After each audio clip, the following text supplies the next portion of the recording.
السلام علیکم ورحمۃ اللہ وبرکاتہ۔ خلفائے راشدین کا چوتھا حصہ خلیفہ راشد سیدنا علی المرتضی رضی اللہ عنہ پیش خدمت ہے۔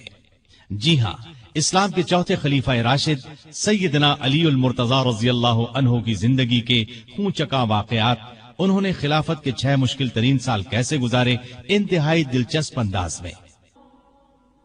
ارشاد نبوی ہے، اے علی، کیا تم اس پر راضی نہیں کہ تمہیں میرے ساتھ وہی نسبت ہو جو ہارون علیہ السلام کو موسیٰ علیہ السلام کے ساتھ تھی؟ البتہ میرے بعد کوئی نبی نہیں ہوگا۔ جماعت اصحاب روشن ستارے ہیں، آسمان پر موجود ستاروں کی روشنی کم و بیش ہے۔ یہی مثال صحابہ کرام رضی اللہ عنہم کی ہے، لیکن ہیں سبھی روشن۔ ان میں سب سے نمایاں، سب سے روشن اور سب سے تابناک بہرحال پہلے 4 صحابہ رضی اللہ عنہم ہی ہیں۔ یہی پہلے 4 اصحاب خلفائے راشدین ہیں۔ عشرہ مبشرہ میں بھی سب سے پہلے انہی کا نام ہے۔ یوں تو اللہ تعالیٰ نے قرآن مجید میں رسول کریم صلی اللہ علیہ وسلم کے سارے ہی صحابہ کو جنت کی بشارت دی ہے، پھر ان صحابہ کا درجہ سب سے بلند بتایا جنہوں نے اسلام لانے میں پہل کی، اللہ کے راستے میں ہجرت کی، کافروں سے جہاد کیا۔ سیدنا علی رضی اللہ عنہ ایسے ہی صحابہ میں شامل ہیں۔ انہیں یہ عزت بھی حاصل ہے کہ وہ بدری صحابی ہیں۔ اللہ تعالیٰ نے بدری صحابہ کی سب خطائیں معاف کر دی۔ علی بیعت رضوان کرنے والوں میں بھی شامل تھے کہ جن کو اللہ تعالیٰ نے واضح الفاظ میں اپنے راضی ہونے کی خوشخبری دی ہے، پھر انہیں شہادت بھی نصیب ہوئی۔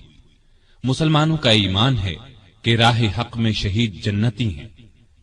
ان سب باتوں کے علاوہ سیدنا علی رضی اللہ عنہ ان 10 صحابہ میں بھی شامل ہیں جنہیں دنیا میں جنتی ہونے کی بشارت دی گئی، یعنی عشرہ مبشرہ میں ہیں۔ ان تمام خصوصیات کے علاوہ آپ کی ایک خصوصیت یہ بھی ہے کہ نبی صلی اللہ علیہ وسلم نے اپنی پیاری بیٹی سیدہ فاطمہ رضی اللہ عنہا آپ کے نکاح میں دی۔ اس جلیل القدر ہستی کی زندگی کے اوراق آپ کے سامنے رکھتے ہیں۔ سیدنا علی بن ابی طالب رضی اللہ عنہ 6 صدی عیسوی کے آخری سال یعنی 600 عیسوی میں یا 601 عیسوی میں مکے میں پیدا ہوئے۔ اس وقت رسول کریم صلی اللہ علیہ وسلم کی عمر 30 سال کے قریب تھی، گویا علی رضی اللہ عنہ آپ سے 30 سال چھوٹے تھے۔ ہجری سن سیدنا علی کی پیدائش کے قریباً 23 سال بعد شروع ہوا، مطلب یہ کہ آپ نے ہجرت سے 23 سال پہلے اس دنیا میں آنکھ کھولی۔ والدہ نے نام اسد یا حیدر رکھا، لیکن والد نے علی نام رکھا، پھر اسی نام پر دونوں کا اتفاق ہو گیا، البتہ حیدر ان کا لقب ہو گیا۔ آپ کی کنیتیں ابو الحسن اور ابو تراب تھیں۔ ابو تراب کی کنیت نبی کریم صلی اللہ علیہ وسلم نے عطا فرمائی۔ آپ کے لقب اسد، مرتضی اور حیدر ہیں۔ سیدنا علی رضی اللہ عنہ رسول کریم صلی اللہ علیہ وسلم کے سگے چچا ابو طالب کے بیٹے تھے۔ ان کا خاندان وہی تھا جو آپ کا تھا، اور یہ قبیلہ قریش کا سب سے زیادہ عزت والا گھرانہ تھا۔ یہ گھرانہ بنو ہاشم کہلاتا تھا۔ گویا نبی کریم صلی اللہ علیہ وسلم بھی ہاشمی تھے اور سیدنا علی بھی ہاشمی تھے۔ سیدنا علی کے والد کا نام تو عبد مناف تھا، لیکن وہ اپنی کنیت ابو طالب سے مشہور تھے۔ رسول کریم صلی اللہ علیہ وسلم کے والد جناب عبداللہ ان کے سگے بھائی تھے۔ ان کا نسب اس طرح ہے: ابو طالب بیٹے تھے عبد المطلب کے، عبد المطلب بیٹے تھے ہاشم کے، ہاشم بیٹے تھے عبد مناف کے، اور عبد مناف بیٹے تھے قصی کے۔ ابو طالب مکے کے بزرگ اور سردار تھے، رسول اللہ صلی اللہ علیہ وسلم پر جان چھڑکتے تھے، آپ کو اپنی اولاد سے بھی زیادہ چاہتے تھے۔ آپ 25 سال کی عمر تک ابو طالب کے ساتھ ہی رہے، پھر ان کی اجازت سے مکے کی ایک نیک خاتون سیدہ خدیجہ رضی اللہ عنہا سے شادی کر لی اور الگ رہنے لگے۔ آپ نے نبوت کا اعلان کیا تو قریش جان کے دشمن بن گئے، لیکن یہ ابو طالب ہی تھے جو آپ کی حمایت میں اٹھ کھڑے ہوئے، ہر طرح سے آپ کا ساتھ دیا۔ علی رضی اللہ عنہ کی والدہ کا نام فاطمہ رضی اللہ عنہا تھا۔ وہ بھی ہاشمی تھیں، یہ آپ پر ایمان لے آئی تھیں، یہ بھی آپ سے حد درجے محبت کرتی تھیں۔ انہوں نے ہجرت بھی کی اور ہجرت کے 4 یا 5 سال بعد وفات پائی۔ سیدنا علی کوئی 5 برس کے تھے کہ ملک میں قحط پڑ گیا۔ ابو طالب پر ایک بڑے کنبے کا بوجھ تھا، اس لیے آپ صلی اللہ علیہ وسلم نے ان سے علی کو مانگ لیا۔ اس وقت سے سیدنا علی آپ کے ساتھ رہنے لگے۔ سیدہ خدیجہ رضی اللہ عنہا نے ان کی پرورش اور تربیت میں آپ کا برابر ساتھ دیا۔ نبی کریم صلی اللہ علیہ وسلم نے نبوت کا اعلان فرمایا تو اس وقت سیدنا علی کی عمر قریباً 10 برس تھی۔ رسول اللہ صلی اللہ علیہ وسلم کی دعوت پر انہوں نے فوراً اسلام قبول کر لیا۔ اس طرح بچوں میں سب سے پہلے انہی کو اسلام کی دولت نصیب ہوئی۔ اب وہ بھی آپ کے ساتھ نماز پڑھنے لگے۔ ایک دن ان کے والد ابو طالب نے انہیں آپ کے ساتھ نماز پڑھتے دیکھا تو پوچھا، بیٹا یہ دین کیا ہے جس پر تم چل رہے ہو؟ انہوں نے فوراً جواب دیا، ابا جان میں اللہ اور اس کے رسول پر ایمان لے آیا ہوں، ان کی تصدیق کر چکا ہوں اور یہ میں نے ان کے ساتھ نماز پڑھی ہے۔ اس پر ابو طالب نے کہا، محمد تمہیں بھلائی کے سوا کسی چیز کی طرف نہیں بلائیں گے، تم ان کے ساتھ لگے رہو۔ سیدنا علی رضی اللہ عنہ بچپن ہی سے نیک تھے، بتوں سے نفرت کرتے تھے۔ رسول اللہ صلی اللہ علیہ وسلم کی تربیت نے انہیں علم کا سمندر بنا دیا۔ لڑکپن ہی میں لکھنا پڑھنا سیکھ لیا۔ اس زمانے میں یہ بہت بڑی خوبی کی بات تھی۔ اسی زمانے میں انہوں نے ہتھیار چلانے اور دشمن سے لڑنے کا ڈھنگ بھی سیکھ لیا۔ جوان ہونے تک انہوں نے سپاہ گری کے اصول اور قاعدے پوری طرح سیکھ لیے۔ کشتی میں تو کوئی ان سے جیت نہیں سکتا تھا۔ والد کی وفات کے بعد صرف 3 برس مکے میں رہے۔ رسول کریم صلی اللہ علیہ وسلم نے جب ہجرت کی تو سیدنا علی کو اپنے بستر پر سلایا۔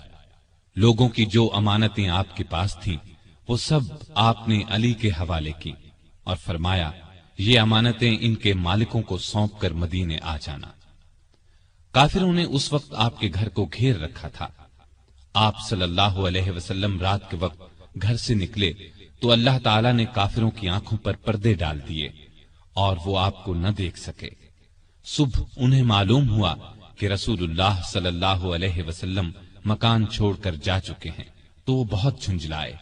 انہوں نے علی کو پکڑ لیا، آنکھیں نکال کر بولے، بتاؤ تمہارے صاحب کہاں ہیں؟ اس پر سیدنا علی نے جواب دیا، مجھے کچھ معلوم نہیں کہ وہ کہاں ہیں۔ یہ جواب سن کر انہیں سخت غصہ آیا، ڈانٹ ڈپٹ کی، پھر انہیں اپنے ساتھ لے گئے، ایک جگہ قید کر دیا، لیکن جب ان سے کچھ معلوم نہ ہو سکا تو چھوڑ دیا۔ اب انہوں نے لوگوں کی امانتیں لوٹائیں، پھر مکے سے ہجرت کر کے آپ صلی اللہ علیہ وسلم کی خدمت میں حاضر ہوئے۔ اس وقت آپ قباء میں تشریف فرما تھے۔ علی رضی اللہ عنہ نے مکے سے قباء تک کا سفر پیدل طے کیا۔ یہ 350 میل کا سفر ہے۔ قباء پہنچے تو پاؤں میں چھالے پڑ چکے تھے۔ پھر آپ رضی اللہ عنہ نبی صلی اللہ علیہ وسلم کے ساتھ مدینے آ گئے۔ ہجرت کے بعد سیدنا علی رضی اللہ عنہ نے 35 برس سے کچھ زیادہ مدت مدینے میں گزاری۔ یہ ان کی مدنی زندگی کہلائی۔ ہجرت سے کچھ عرصہ بعد نبی صلی اللہ علیہ وسلم نے مسجد نبوی کی تعمیر فرمائی۔ اس تعمیر میں رسول اللہ صلی اللہ علیہ وسلم اور دوسرے صحابہ نے بھی حصہ لیا۔ وہ اینٹیں اور گارا ڈھوتے وقت اشعار پڑھتے جن کا مطلب ہے، جو مسجد تعمیر کرتا ہے کھڑے ہو کر اور بیٹھ کر مشقت برداشت کرتا ہے، اور جو گرد و غبار اور مٹی سے بچنے کے لیے اس سے جی چراتا ہے، وہ دونوں برابر نہیں ہو سکتے۔ مسجد کے ساتھ رسول اللہ صلی اللہ علیہ وسلم کے رہنے کے لیے چند حجرے بھی تعمیر ہوئے۔ سیدنا علی رضی اللہ عنہ بھی یہیں آ گئے۔ ہجرت کے بعد آپ نے بھائی چارہ کرایا تو علی کو اپنا بھائی بنایا۔ ہجرت کے دوسرے سال آپ نے اپنی پیاری بیٹی سیدہ فاطمہ رضی اللہ تعالی عنہا کی شادی علی سے کر دی۔ اس وقت سیدنا علی کے پاس ایک زرہ اور ایک گھوڑے کے سوا کچھ نہیں تھا۔ انہوں نے یہ زرہ سیدنا عثمان کے ہاتھ 480 درہم میں فروخت کر دی۔ سیدنا عثمان رضی اللہ عنہ نے یہ رقم انہیں دے دی اور زرہ بھی یہ کہہ کر لوٹا دی کہ یہ میری طرف سے تحفہ ہے۔ اس رقم سے انہوں نے شادی کا سامان خریدا اور گھر کی ضرورت کے لیے بھی رقم بچائی۔